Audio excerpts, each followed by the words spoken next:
બોટાદમાં એસટી બસના ડ્રાઈવર પર હુમલાની ઘટના સામે આવી। એસટી બસના ડ્રાઈવર હરેશભાઈ પાલજીભાઈ ચાંચિયા બસ લઈને ઇંગોરાળાથી બોટાદ આવતા હતા, ત્યારે બોટાદના ભાંભણ રોડ હેફલી વિસ્તારમાં પહોંચતા રિક્ષા ચાલક રોંગ સાઈડમાં આવતા થઈ હતી બોલાચાલી, જેમાં રિક્ષા ચાલકે લોખંડના પાઇપથી ડ્રાઈવર પર હુમલો કરતા ડ્રાઈવરને ઈજા પહોંચી। બસના ડ્રાઈવરને સારવાર માટે સરકારી હોસ્પિટલ ખસેડેલ અને ઘટનાની જાણ થતાં પોલીસે તપાસ હાથ ધરી।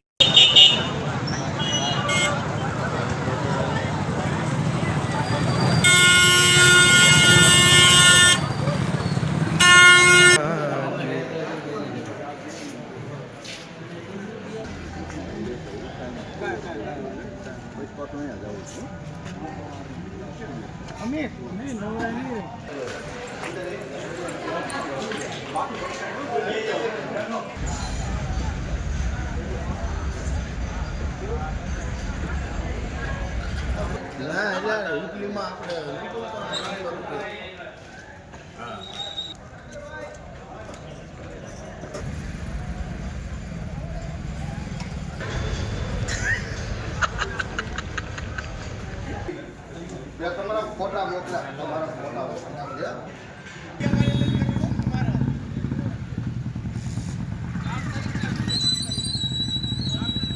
ભાઈ દેખો भी लोड़ा नाम नहीं नहीं करके गान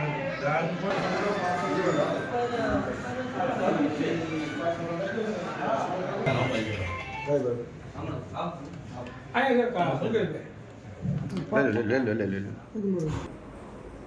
हमारी से ऊभी रखी थी गाड़ी आपकी, तो आपकी गाड़ी दूसरी थी, तुम जोरदार ब्रेक। મારું નામ Bavaliya Jagdishbhai Jadavbhai, ST depot Botad, conductor, dash number 158।